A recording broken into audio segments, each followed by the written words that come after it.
Bien, entonces los trovadores. La palabra trovador en provenzal viene de trovar, trovare, con B larga, porque ahora es con B corta, pero trovare, escrito así, quiere decir hallar,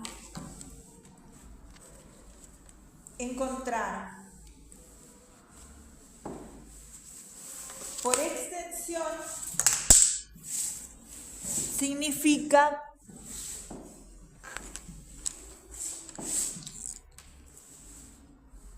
componer versos en el sentido de la inspiración artística.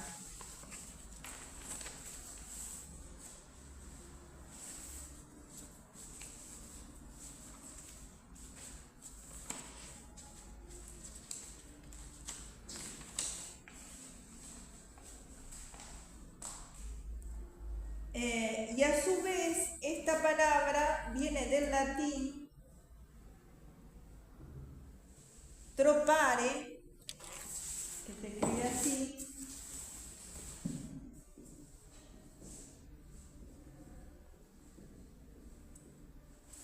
con tilde, que nosotros no tenemos,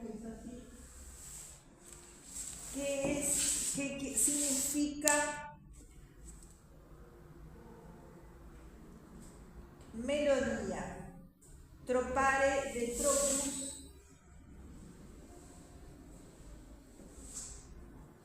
quiere decir melodía.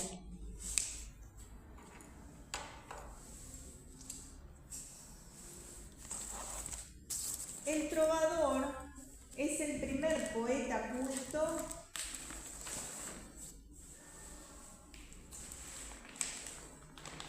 que versifica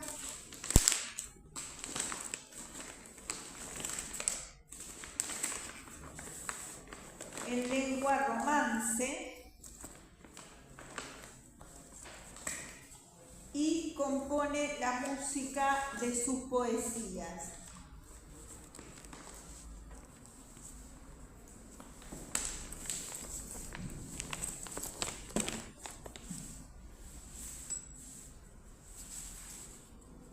Su arte es refinado y está sometido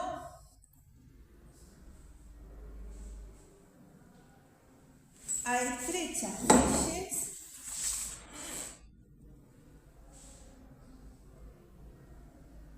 recogidas en su mayor parte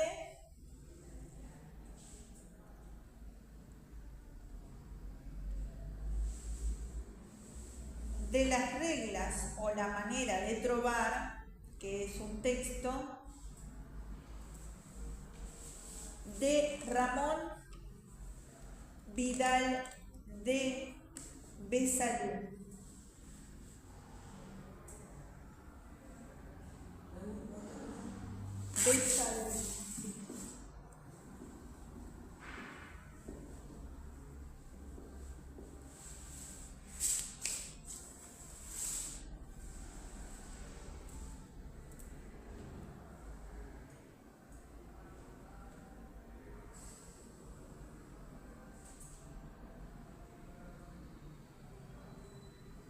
O en otro libro que se llama Flores del Saber,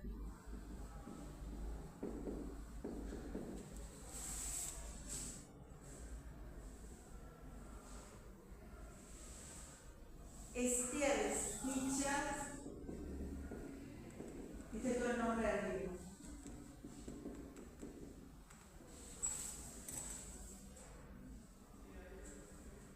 Las leyes de amor.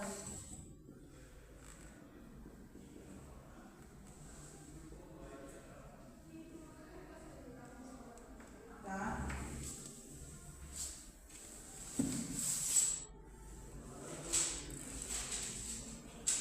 De 1356, recopilación de Guillermo de Molinier, este último texto,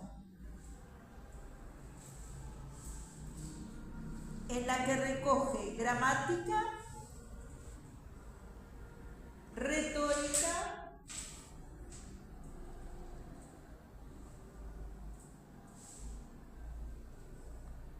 y métrica.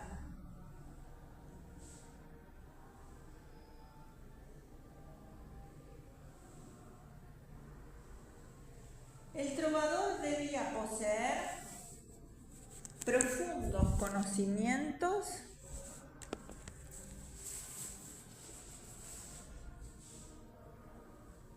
del arte de la composición musical,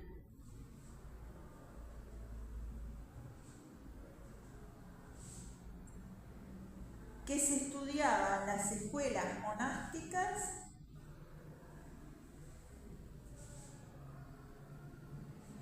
abundantes en el mediodía de las Galias.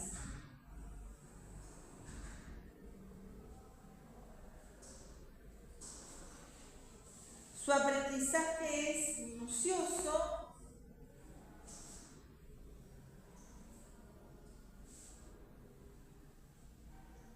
y su arte de filigrana. 2 puntos. Filigrana es una obra formada por hilos de oro y se dice en sentido de figurado, cosa muy delicada y pulida, ¿no? Es decir, que eran obras muy trabajadas. 2 puntos después de filigrana. No se permitían errores en la rima ni en la medida de los versos. Y se exigía la máxima perfección. Además, debía saber retórica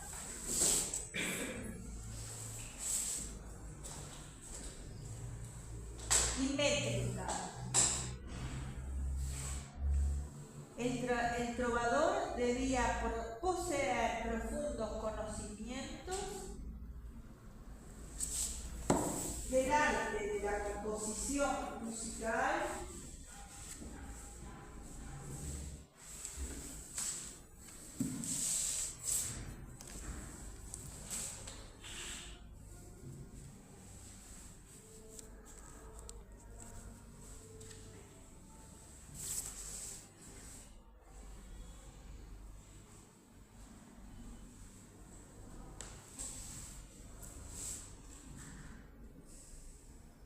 que se estudiaba en las escuelas monásticas.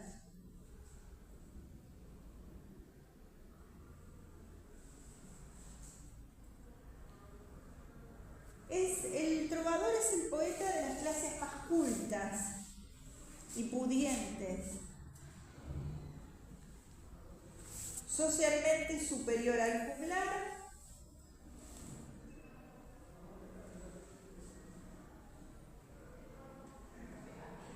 su poesía está compuesta para ser escuchada, cantada, no leída.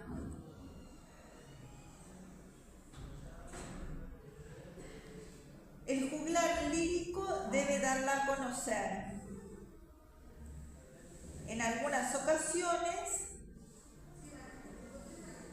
es el propio trovador el que la canta,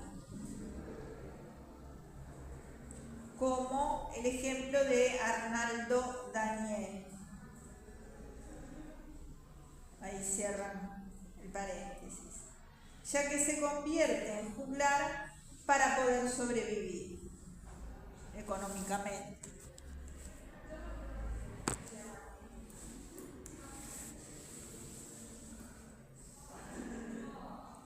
La obra de los trovadores ha llegado hasta nosotros en cancioneros.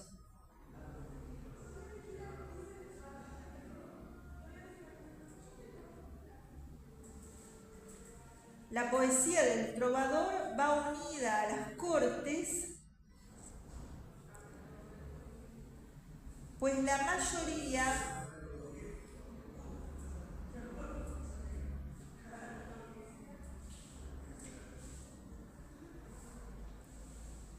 protegida por los señores feudales o por los reyes.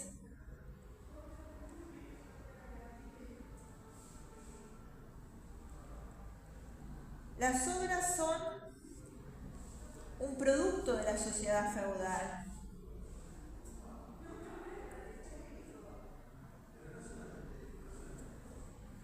El esquema vasallo-señor se va a repetir en la lírica amorosa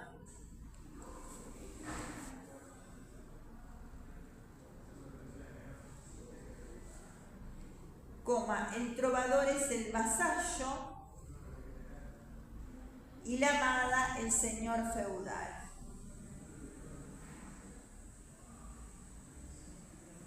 El amor que cantan se denomina amor cortés.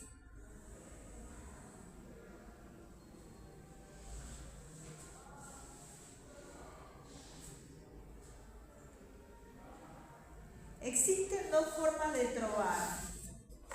Trovar plus,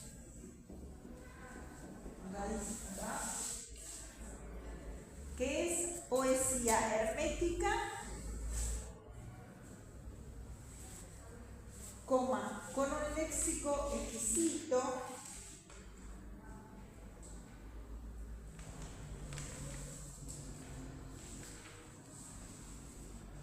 a veces demasiado conceptual,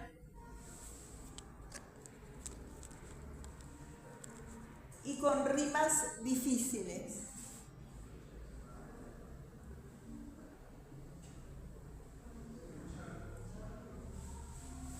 Y el trovar leu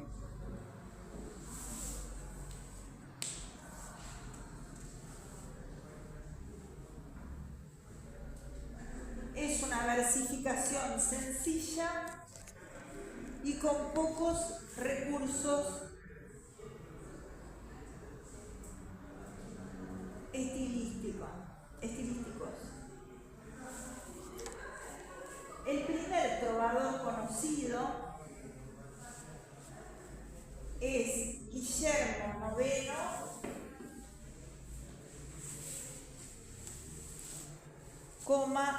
duque de Alemania. Otros trovadores de renombre son Marcagú,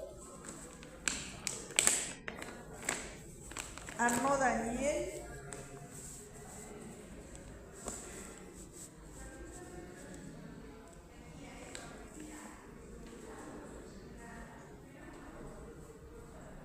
Ramón Vidal de Besalú,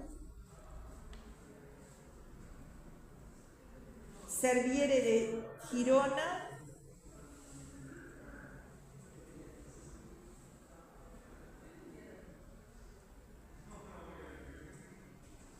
etc. En la zona gallego-portuguesa también se cultivó con fuerza esta poesía.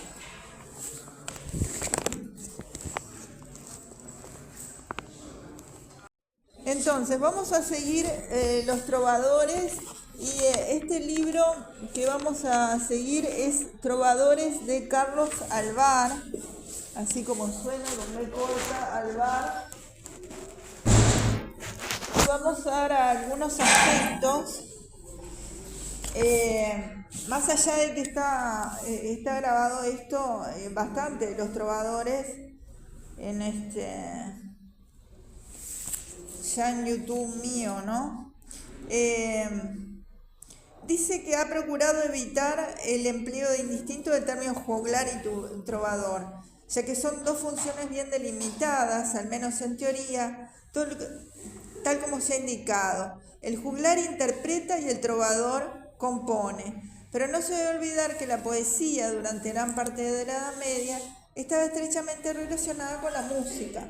El trovador será, pues, autor de música y letra. En este sentido, hay que observar que los contemporáneos sentían gran aprecio por una música destacada, lo cual supone que en muchos casos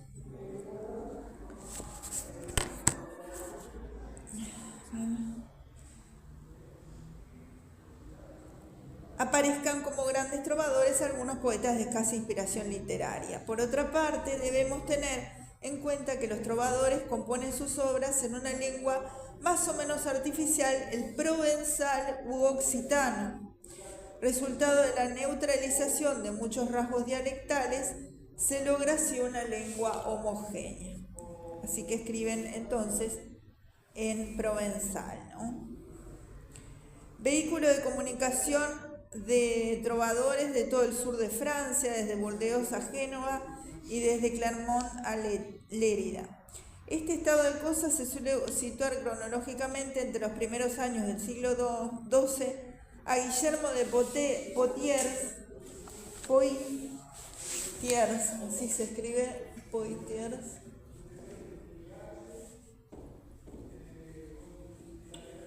Esto es una I. Y los últimos años del siglo XIII, Cerveri de Girona y Guiraud Riquier.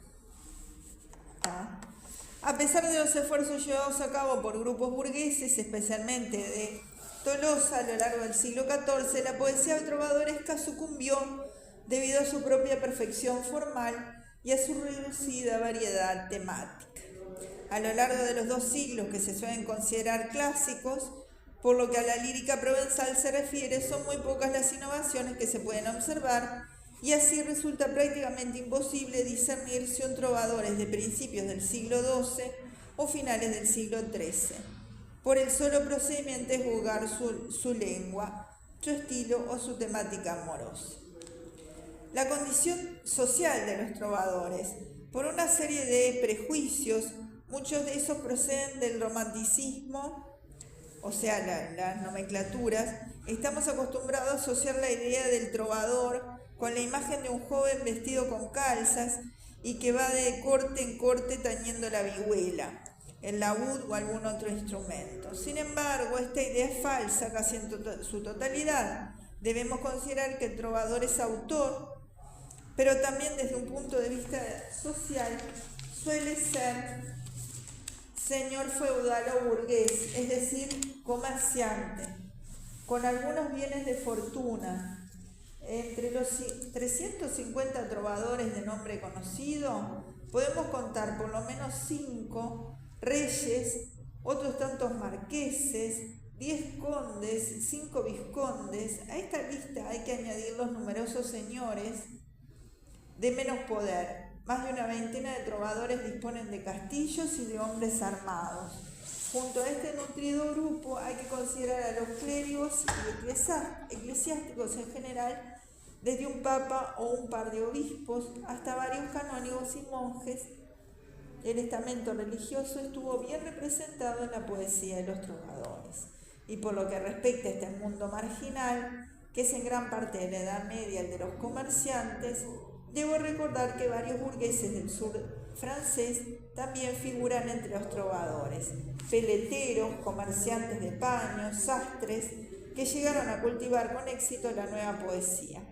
Pero no debe pensarse que todos los trovadores surgieron de ambientes acomodados. Son muy numerosos los autores de los que no sabemos nada más que el nombre y de los que no se puede precisar casi nada. Es evidente que si la vida de estos personajes ha quedado al margen de los documentos escritos, ha sido porque no tenían un relieve especial. Junto a los muchos trovadores de los que no sabemos nada, surgen unos pocos de baja extracción social de los que nos han llegado alguna información, sea por las críticas de otros trovadores que los consideran advenedizas, sea porque consiguieron enriquecerse con la poesía relacionándose con grandes señores. Es este un hecho que no suelen olvidar los colegas en las discusiones que siempre surgirá. Bueno, esa diferencia entonces. Bien, trovadores y juglares. El aumento de juglares y trovadores a lo largo del siglo XII y especialmente en el siglo XIII llevaron a la protesta sistemática de los autores por tal estado de cosas. Son muy frecuentes las críticas en este sentido, tanto en la lírica provenzal como en la francesa o como en la gallego-portuguesa. Oímos la voz airada de quienes piden que no se llame trovador, sino el que lo es en realidad. En este coro destaca la figura de Guiraut-Riquier, que ya lo mencionamos antes, trovador de fines del siglo XIII, que dirige a Alfonso el Sabio para pedirle como autoridad reconocida que delimite los nombres y atribuciones de cuantos entretienen honestamente a la gente. El texto es interesantísimo desde muchos puntos de vista, pero además resulta especialmente útil para conocer algunos aspectos del espectáculo de la literatura medieval. Dice, tengo por afrenta, esta sería la carta textual, tengo por afrenta que un hombre de sin cultura, de vil conducta, si sabe un poco de cualquier instrumento, se vaya inmediatamente por las calles tocándolo, buscando y pidiendo que alguien le dé algo. Otro, sin justificación, cantará hábilmente por las plazas y entre las gentes bajas. Pondrá su mano pidiendo ante todos, conocidos y extraños, sin vergüenza. Después irá a tabernas con el dinero que tenga y no osará presentarse en ninguna corte buena. Y sin embargo la juglaría nació para mover a los buenos hacia la alegría y el honor. Es agradable oír tocar los instrumentos a quien sabe, pues consigue dar alegría. Por eso los nobles quisieron tener juglares y aún los tienen los grandes señores. Después nacieron los trovadores para cantar los hechos famosos en deseo de nobles acciones. Ahora corren tales tiempos que se ha movido a cierta gente sin inteligencia y sin conocimiento que no saben decir ni hacer cosas agradables y se han dedicado a cantar, trovar, tocar instrumentos solo por pedir y por envidia de los buenos. Por su parte, Alfonso X no tardó en responderle con palabras muy acertadas y dice, los que saltan en las cuerdas tensas o piedras móviles son ioculatores. De este nombre procede el odioso nombre de juglar que reciben tanto los que van por las cortes como los trotamundos, y todos son llamados de la misma forma. No obstante, en España está bien establecido que no queremos que se altere, sino que se diga, como bien se dice, pues las actividades de los juglares están suficientemente bien divididas por el nombre. Se llama juglares a todos los de los instrumentos o imitadores, se le dice remedadores. Fíjate la cantidad tan grande de diferentes tipos de entretenimientos. Y los trovadores segreles en todas las cortes a los que hablaban sin razón, ciegos y sordos a la buena conducta que muestran a saber vilmente, sin ninguna gracia por las calles y por las plazas que se juntan con vil gente viviendo con deshonor. A esto se les llama, para humillarlos, cazurros. Por eso decimos que todos los indignos que viven vilmente, sabios o no se deben presentar en ninguna corte apreciada, tanto los que hacen saltar monos, cabras o perros, como los que hacen sus juegos vanos, como marionetas o imitan pájaros o tocan instrumentos, o cantan entre gentes bajas a cambio de poco dinero. Todo esto no deben caber bajo el nombre de juglaría. Ni los que haciendo de locos siguen las cortes y parece que no tienen vergüenza en ningún desdoro, a estos se les llama bufones en Lombardía, mientras los que con cortesía y suficiente conocimiento se saben comportar entre los poderosos, tocando instrumentos y cantando historias de otros, o cantando versos y canciones de los demás y hechos ajenos, buenos y agradables de oír, estos bien pueden poseer el nombre de juglar, aportan a la corte muchos entretenimientos y recreos. Aquellos que saben componer palabras y música y saben hacer danzas, coplas y baladas bien compuestas, albas y sirventeses, aquellos se les llama trovadores, y en su justicia debe tener más honor que el juglar, pues gracias a su saber los otros pueden hacerse juglares, y muestra con agrado y con tesón el camino del honor, hacen fáciles las cosas oscuras y no harán ningún daño a quien les crea del entorno. Por eso consideramos que los mejores entre los trovadores que saben enseñar cómo debe narrarse el amor cortés, es decir, recuerdas el amor de la corte, y los hechos insignes en versos, canciones y en otras composiciones. Deben ser llamados doctores del trovar. Todos los que eran llamados juglares en general quedan así divididos según sus nombres. Los que hacen su trabajo yendo por los sitios vil y desvergonzadamente, tocando sus instrumentos, haciendo otras cosas o cantando por las plazas y por los caminos de noche y de día, viven en deshonra, pues desean y les gustan las menudas ganancias, y de ellos no se conoce juicio ni discreción para que sean útiles en cualquier clase de saber. Así pues, por su vil conducta, serán llamados bufones, y ya que no sirven para nada, no les hace falta el buen nombre. Todos los que saben usar una cosa hábilmente, o saben tocar instrumentos, o cantar, o una otra cosa, donde viera ser salvo y cuidado cortésmente, es razón suficiente para aprobar que sean llamados juglares. Pero son distintos de los trovadores.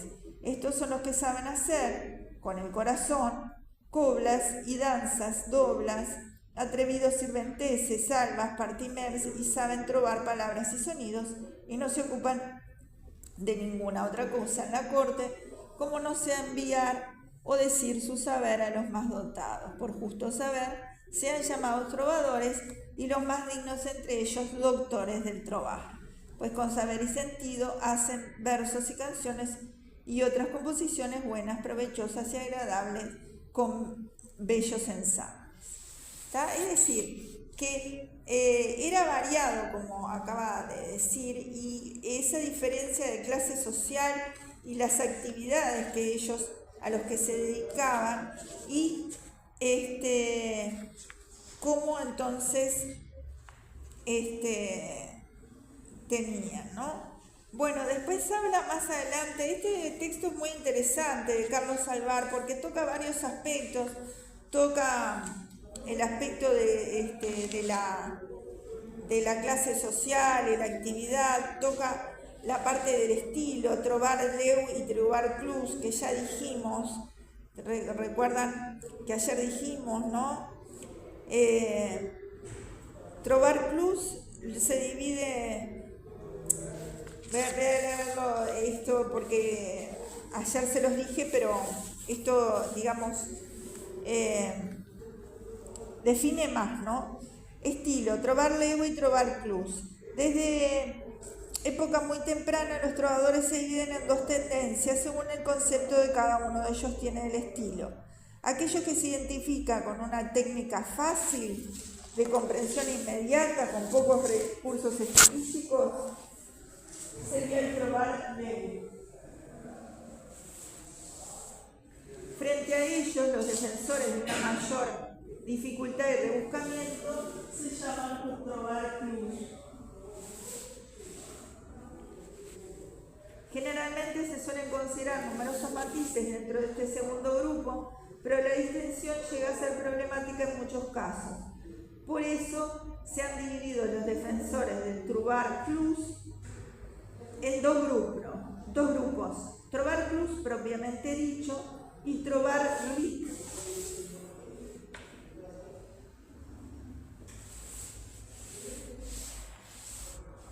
Las diferencias entre cada uno de estos apartados vienen de ser muy cercanas a las existentes entre el conceptismo, equivalente al trobar plus, y el gongorismo, similar al trobar ric. Es decir, son diferentes técnicas, y agrega, desde otro punto de vista se puede señalar que la dificultad del trobar plus, propiamente dicho, el de Marc Cabru, procede de la acumulación de conceptos, rebuscamiento de las imágenes y abuso de la agudeza, junto con empleo de un lenguaje bajo.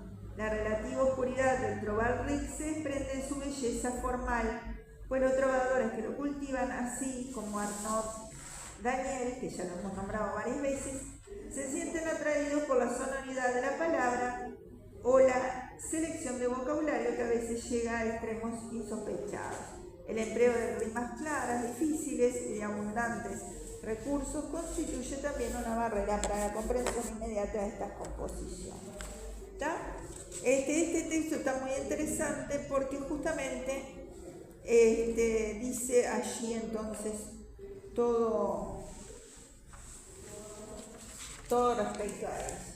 En cuanto al concepto del amor, aunque los trovadores y trouvers tengan una misma doctrina amorosa, que es el amor cortés, basada al servicio de la dama, revestida de toda autoridad feudal, sin embargo, los trouvers se diferencian notablemente de sus modelos por la reelaboración que llevan a cabo las doctrinas trovadorescas. Bien. Bueno, acá dice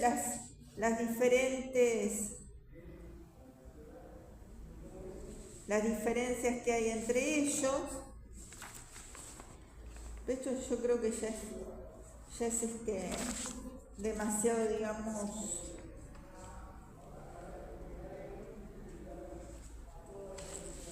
vamos a hablar del concepto del amor en general. El concepto del amor en general, lo importante es que la idea del amor procede no solo de la belleza de la dama, sino de su valor.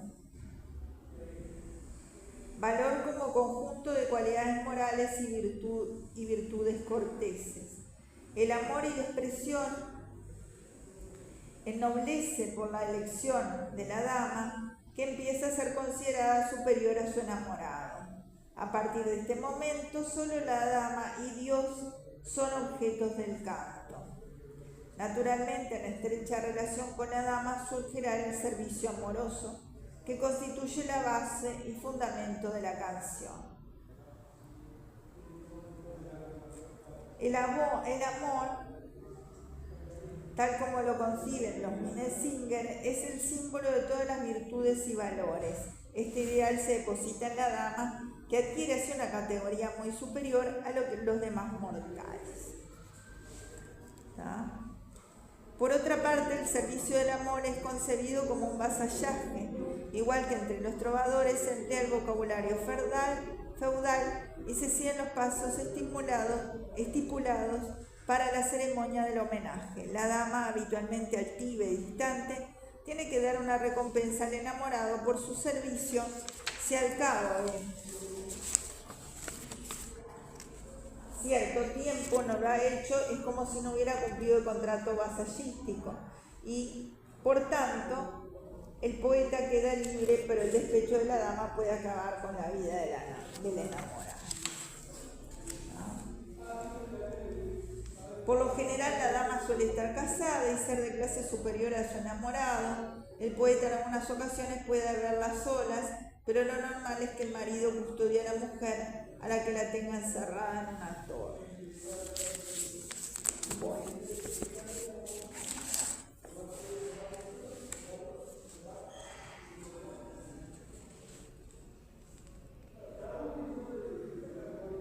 La poesía de los trovadores es una poesía destinada a ser cantada y a ser escuchada por un público en su mayoría y más aún en su ejecución. Es una poesía ceñida a moldes estróficos fijos,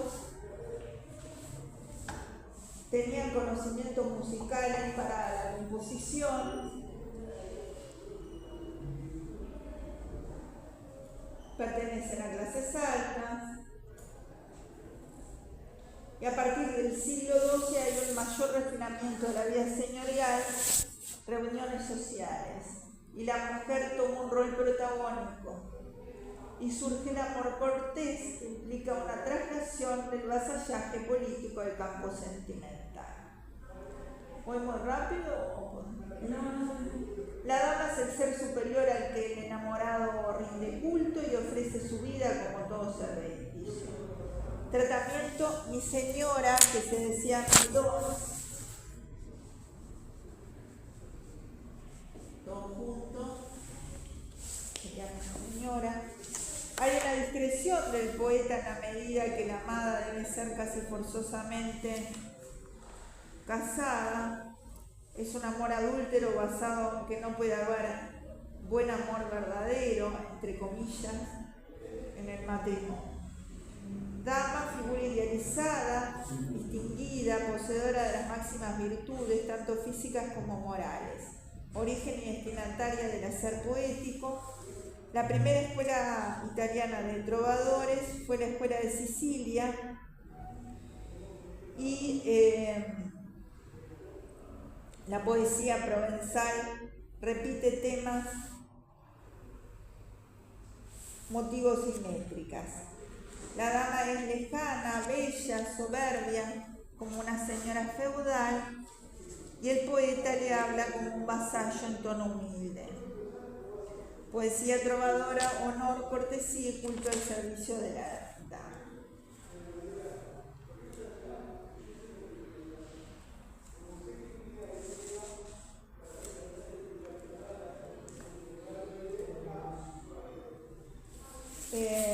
La poesía trovadoresca penetra en Sicilia, nace en esta época el soneto.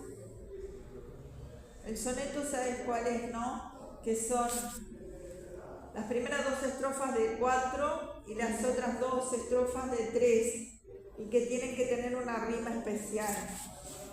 Y dice que nace en esta época el soneto, que es una especie de silogismo poético. El silogismo es un argumento compuesto por 3 proposiciones, la última de las cuales se deduce de las otras 2. Florecerá en la región de Toscana, ciudad de Florencia, la poesía más descollante, dolce stil nuovo, es decir, a partir de esta evolución. El amor es para los poetas el tema dominante. Se hace consciente este amor, son contemplativos y teóricos del amor, son poetas cultos, ya hablando del dulce estilo nuevo, ¿no? Del dolce stil nuovo. Poetas cultos realizaban una teoría de amor obsesiva, cuore gentil, la lengua como matiz fundamental de la poesía y el espíritu. La palabra dulce es una palabra que hace despegar todo un estilo poético, es el dolor que tienen los poetas relacionado con el amor. Novo, nuevo, una poesía nueva, un sentimiento de amor y de muerte.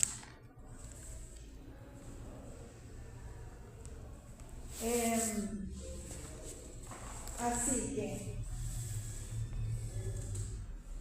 vinculado estrechamente a la concepción del amor cortés, esto ahora es todo del dolce stil, tal como lo cantaban los trovadores provenzales, procurando reaccionar contra las convenciones y frialdad de las composiciones de la escuela siciliana. Los poetas del dolce stil profundizan en los conceptos heredados de esta tradición lírica hasta el punto de elaborar una verdadera filosofía de amor.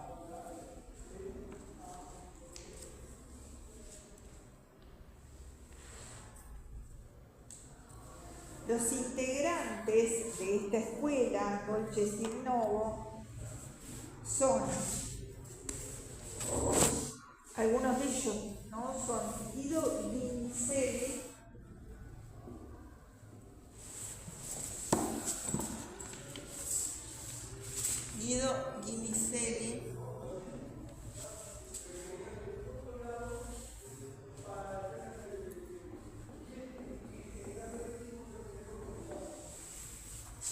Guido Cavalcanti,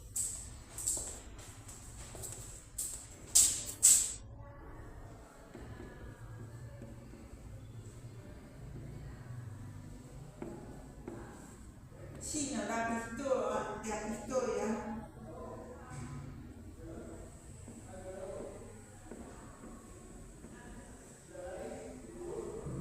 Laposiani,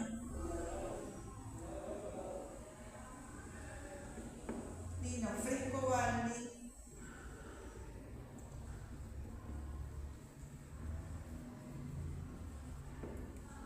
Gianni Alfani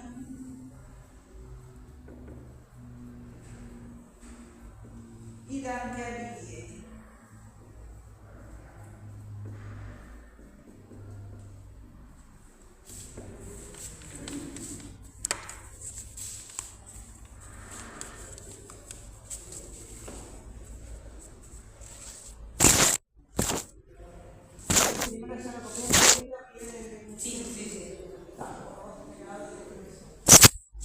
Bien.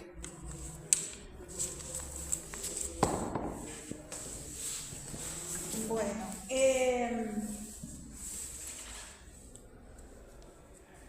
florecerá en la región de Toscana. El amor es para estos poetas el tema dominante. Son contemplativos y teóricos del amor.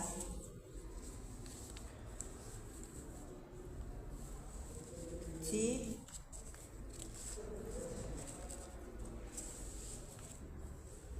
Bien, existe una correspondencia entre el amor y el corazón gentil.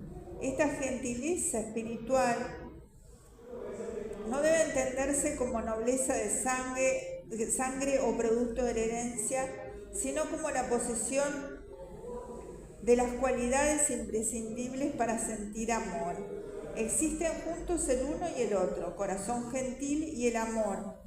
Por tanto, su unión es indisoluble y mucho más allá de la voluntad o cualquier otro poder.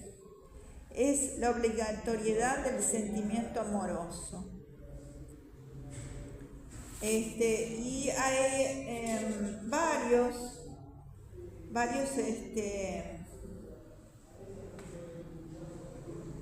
varios, digamos, ejemplos. Yo no sé si tú te querés,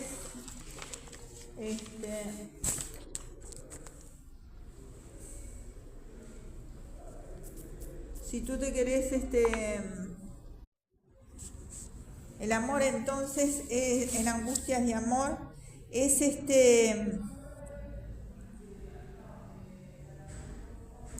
es un signo de distinción de espíritu. Poder sentir en esta forma también es una condena, un terrible dolor que se vincula a la muerte.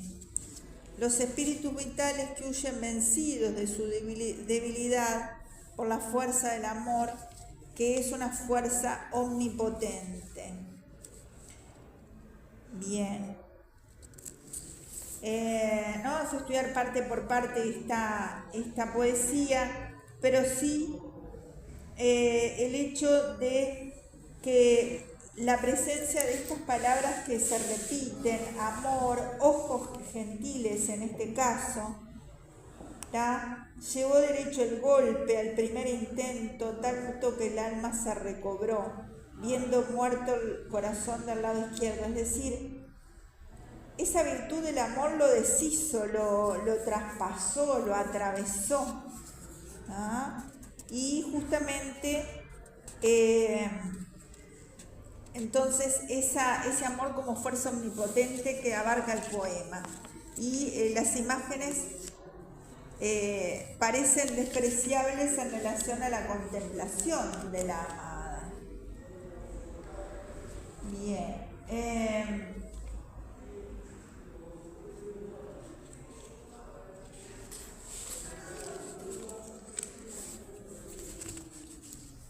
Luego tenemos algunos otros aspectos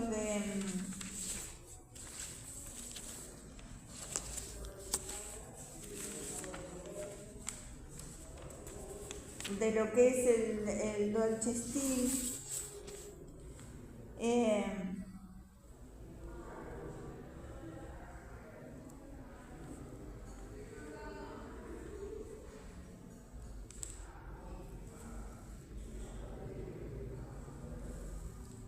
Bueno, el amor se torna interiorizado en el corazón, más consciente de ello, pero a la misma vez más inexplicable. El poeta está poseído por un sentimiento de amor hasta en su más recóndito pensamiento. La tristeza melancólica de Chino, por ejemplo, otro de los autores que mencionamos, ha sido entendida como un don psicológico peculiar suyo, como un sentimiento individual, temas de aburrimiento, tristeza y de el espíritu.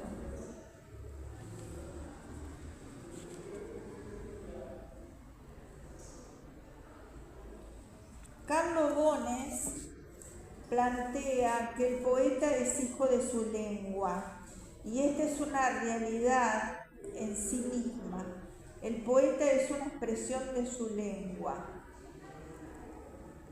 Una de las causas fundamentales que los poetas escriben en una poesía nueva, Dolce Stil Novo, la lengua como matiz fundamental de la poesía y de su espíritu. El poeta se debe a su lengua, sentimiento común y colectivo. El amor llega a una hegemonía monumental. La dama es espiritualizada.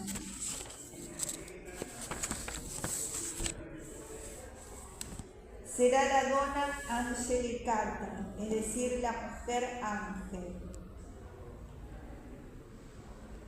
Y la palabra dulce es una palabra que hace despegar todo un estilo poético.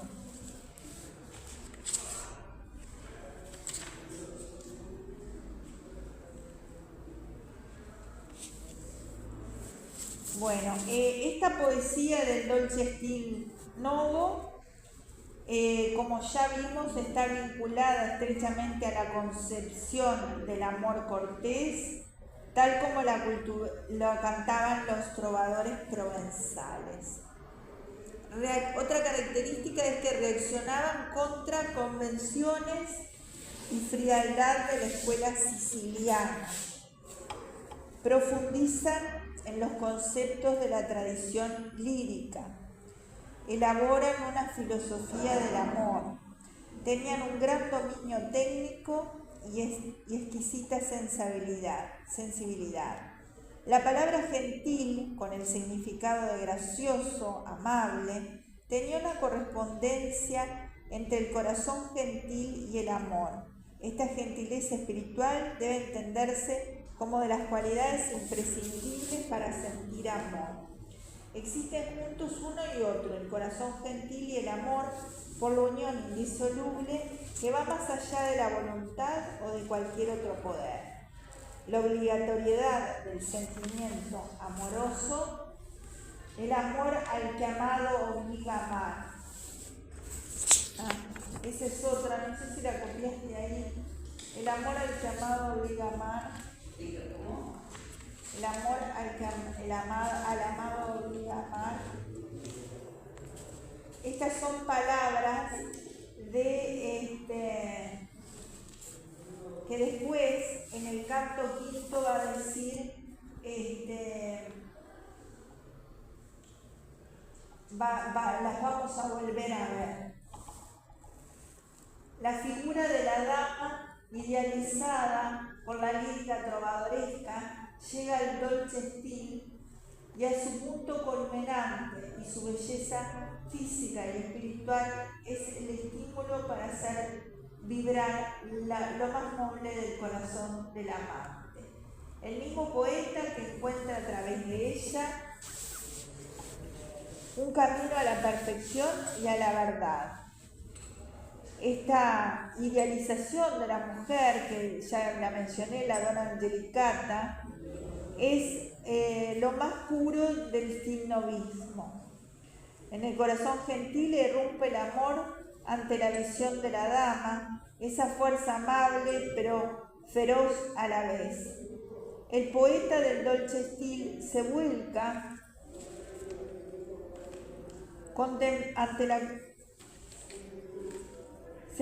contemplando ante la contemplación de sí misma.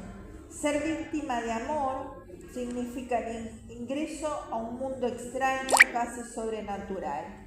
El amor es un signo de distinción del espíritu, pero a la vez una condena al terrible dolor que se vincula con la mujer. Y ahora vamos a ver entonces la obra de Dante, la Vita Nova, que está escrita en prosa y en verso, y es la obra que sigue la evolución de los encuentros con Beatriz y los sentimientos que en él provocan. El libro concluye con la promesa de no hablar de Beatriz hasta decir de ella lo que nunca se ha dicho de nadie, donde se adivina un anuncio de la comedia. ¿Está? Bien, entonces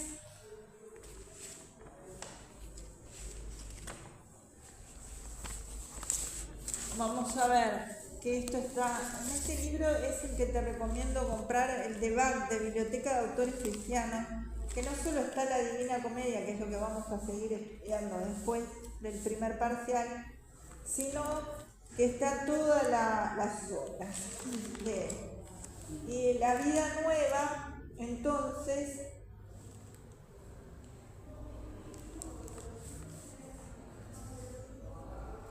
dice,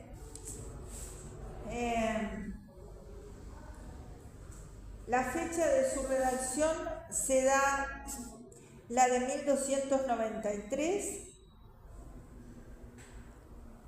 es la primera obra de Dante por orden cronológico,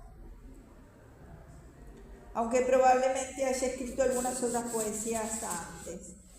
Tiene carácter autobiográfico en lo que concierne al trascendental episodio de Beatriz, y es tanto relato externo de los hechos como reflejo interno de la impresión y de las reacciones que estos hechos producen en el poeta. No se puede decir que sea una obra en prosa, puesto que en su brevedad se contienen 31 composiciones poéticas y parte del texto en prosa va dedicado a explicar el estado de ánimo que produjo estas composiciones y el sentido exacto que ha de concederse a las mismas.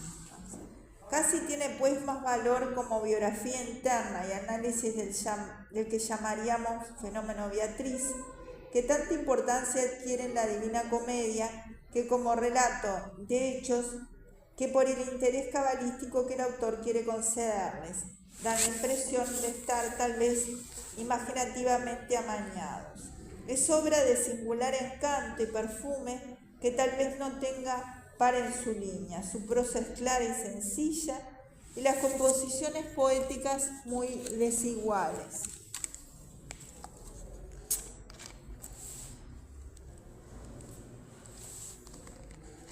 Figuran entre ellas algunas que no son que más que mero artificio retórico y otras que se hallan entre lo mejor que Dante produjo.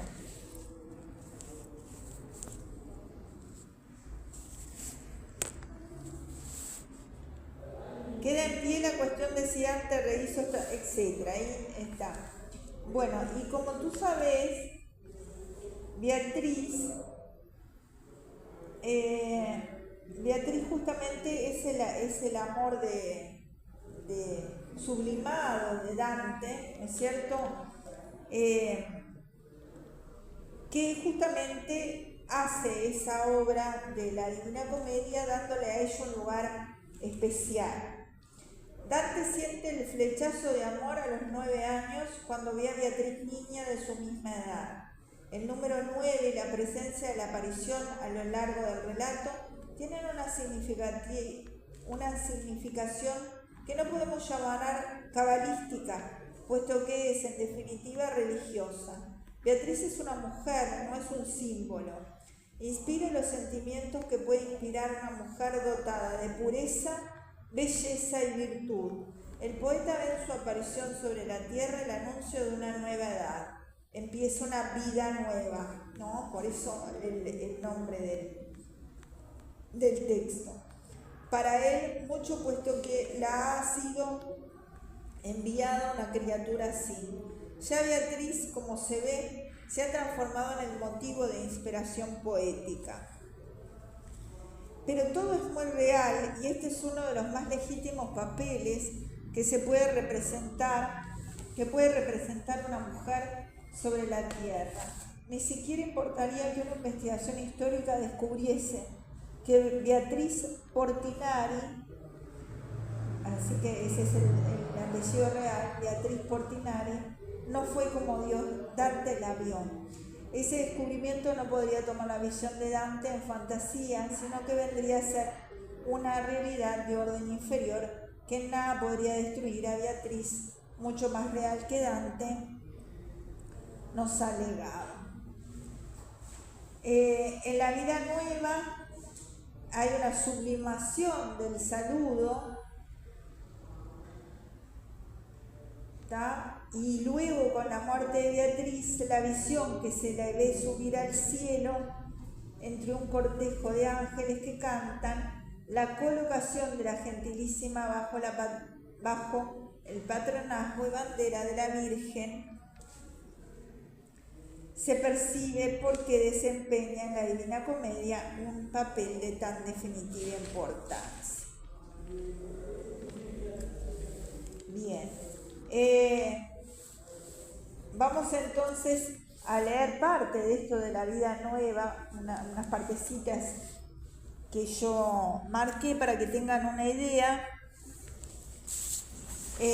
Dice, 9 veces ya desde mi nacimiento, o sea, tiene 9 años, había vuelto el cielo de la luz casi un mismo punto, cuando a mis ojos apareció por vez primera la gloriosa señora de mis pensamientos, la cual fue llamada Beatriz por muchos que no sabían cómo se llamaba.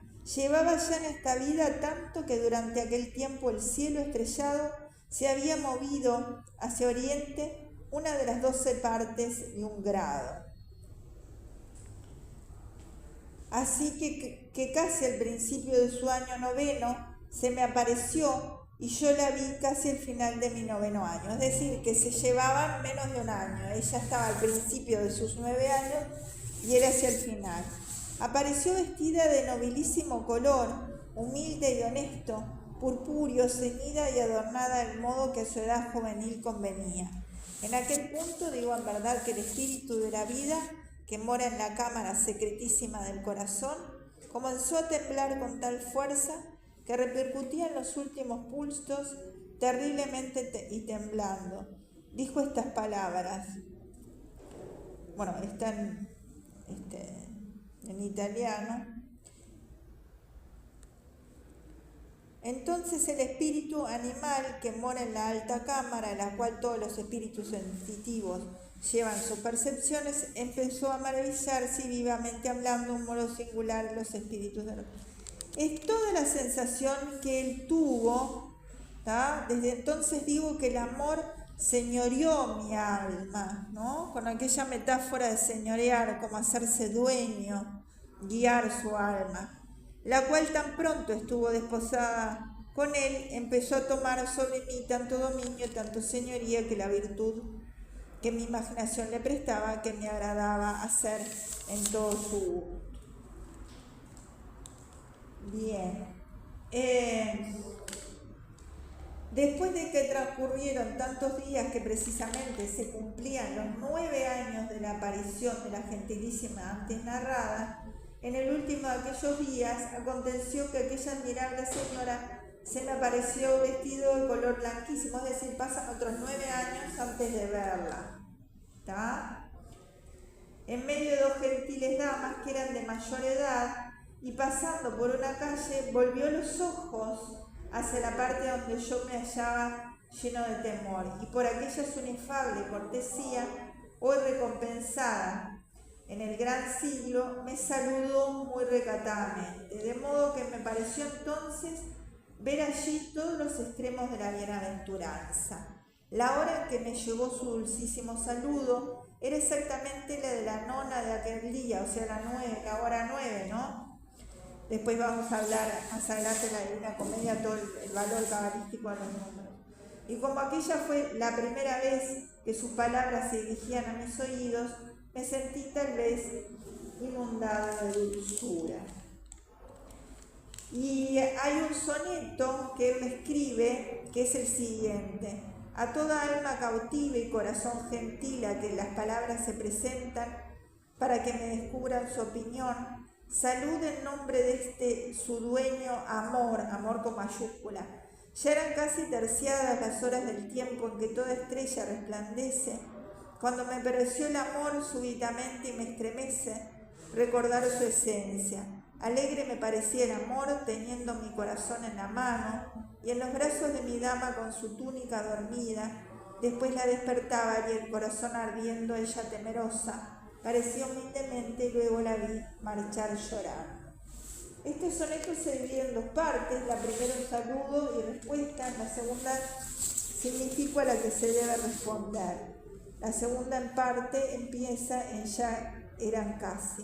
Este soneto fue contestado por muchos y en diversos sentidos, entre ellos contestó aquel a quien yo llamo el primero de mis amigos, que escribió entonces un soneto que empieza con viste a mi parecer todo el valor.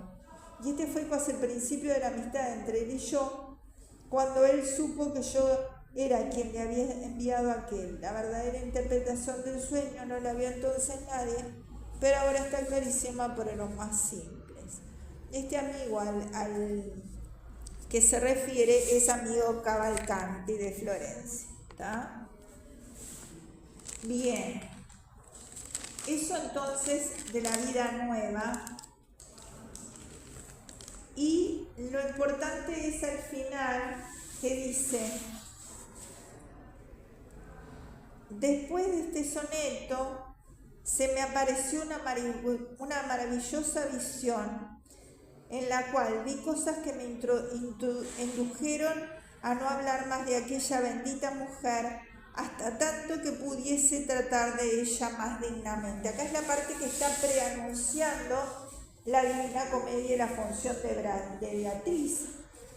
Y en conseguirlo me esfuerzo cuanto puedo, como ella en verdad sabe. Así pues, si le place a aquel que por quien toda cosa vive, que mi vida dure algunos años, espero decir de ella lo que nunca de nadie se ha dicho.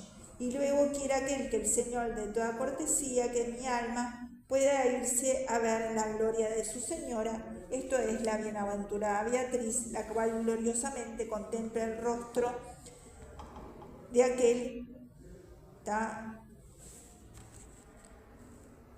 Y después siguen unas palabras en italiano. Bien.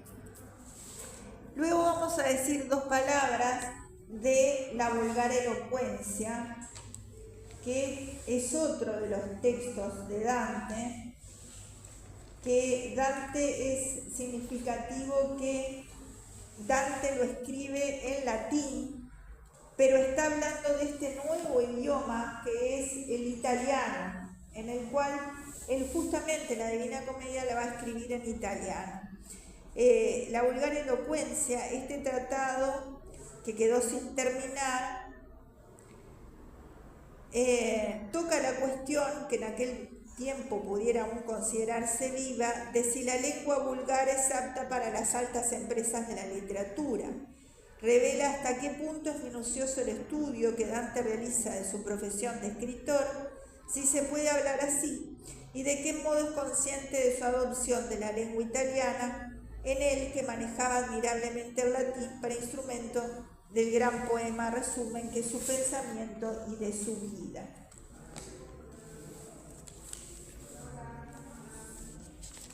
Entonces este tratado, que también está este libro,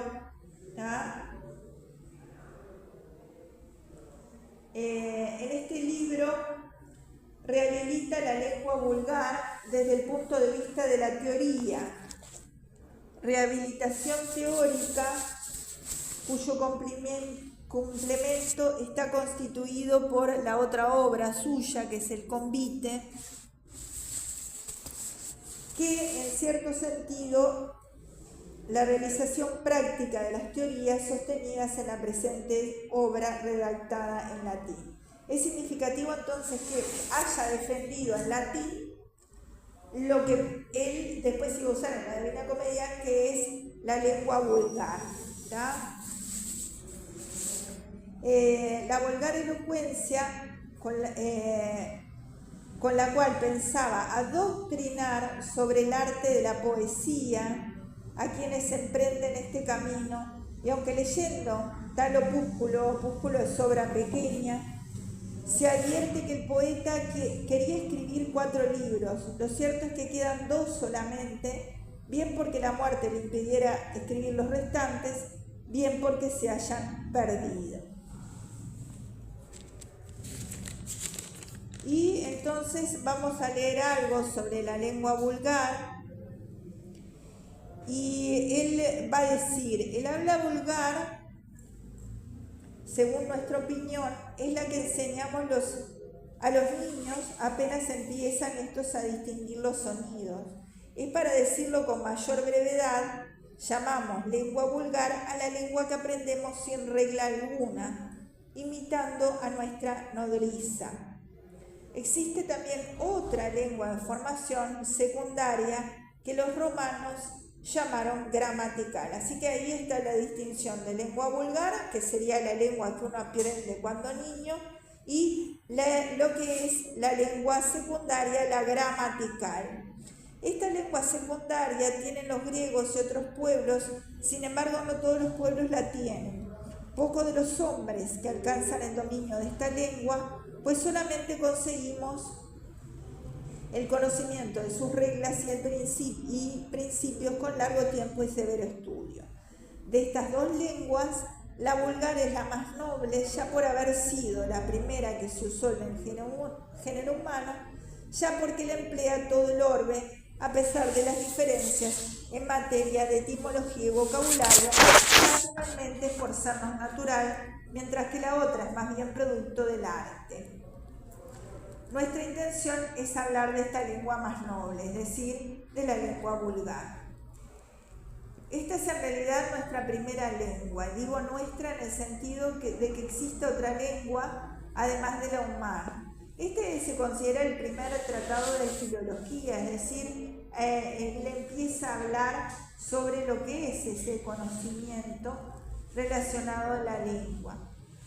De hecho, entre todos los seres existentes, solamente el hombre ha sido concedido el habla, pues solo a él le es necesaria. No le fue necesaria la palabra ni a los ángeles, es decir, a los que están en un nivel superior, ni a los animales inferiores. Hubiera sido cosa inútil para ellos, y la naturaleza es contraria a esta manera de proceder. Si consideramos con atención la finalidad del lenguaje, es evidente que tal finalidad no es otra cosa que expresar a los demás los conceptos de nuestra mente. Y como los ángeles tienen un rapidísimo e inefable poder intelectual para manifestar sus luminosas ideas, de tal manera se conocen entre sí totalmente por sí mismos, o al menos por medio de aquel luminoso espejo en el cual todos ven reflejada su hermosura y en el que todos viven deseosos de mirarse. No necesitan los ángeles signo alguno de expresión, y si se los objeta con aquellos espíritus que cayeron desde lo alto del cielo, podemos dar una doble respuesta. La primera es que cuando tratamos de cosas necesarias para la vida perfecta, tenemos que dejar a un lado esos espíritus, pues con su perversión rehusaron cumplir la divina voluntad. La segunda, y para más propia, es que los demonios, o sea, está hablando de los ángeles caídos, ¿no? Para manifestar entre ellos su perfidia, solo necesitan conocer mutuamente su existencia y por un grado jerárquico, cosas ambas que saben, pues antes de su ruina se conocieron mutuamente. Por lo que se refiere a los animales inferiores, no fue necesario concederles el lenguaje, pues les basta el instinto de la naturaleza, porque los animales de una misma especie tienen todos los mismos actos y las mismas pasiones, así pueden por sus propios actos conocer a los demás animales.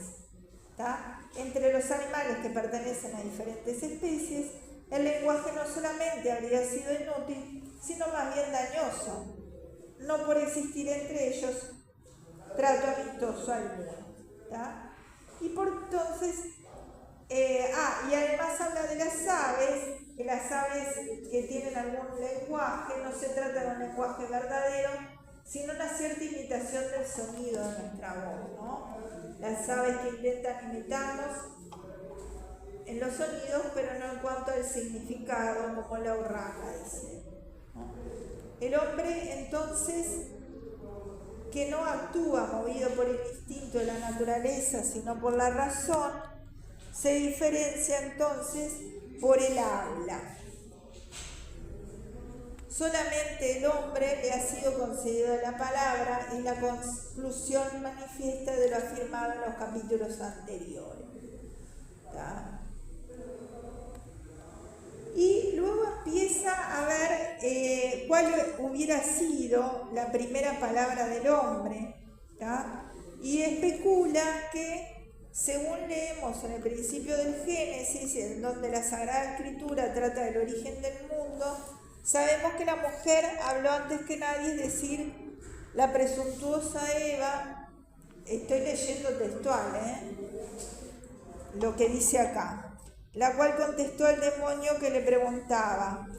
Le contestó: comemos el fruto de los árboles que se encuentran en el paraíso. Por cierto, Dios nos prohibió que comiésemos el fruto del árbol que se encuentra en medio del paraíso, que tan solo lo tocaremos que podríamos morir. Pero a pesar de que la Escritura afirma que la mujer fue la primera que habló, parece razonable pensar que fue el hombre quien habló primero. Y estimamos inconveniente, fíjate lo que dice, pensar que acto tan noble del género humano fuese realizado por la mujer antes que por el hombre. Respecto a la primera palabra que pronunció el primer hombre, no dudo que para todo hombre sensato esa primera palabra fue Dios, es decir, Él, bien en forma de pregunta, bien en forma de respuesta. ¿Está? Bueno, y el primer hombre dirigió su primera palabra al mismo Dios. Afirmamos razonablemente que Él fue el primero que habló sin poner demora alguno, tan pronto como recibió el Espíritu vivificador. Y después sostiene que el primer idioma que existió fue el hebreo, ¿tá? Que es la lengua madre, y después señala que se desprendió de ahí las otras lenguas. Adán utilizó esta forma de expresión al hablar. Esta forma es la que usaron todos sus descendientes hasta la edificación de la Torre de Babel, cuyo significado es torre de confusión.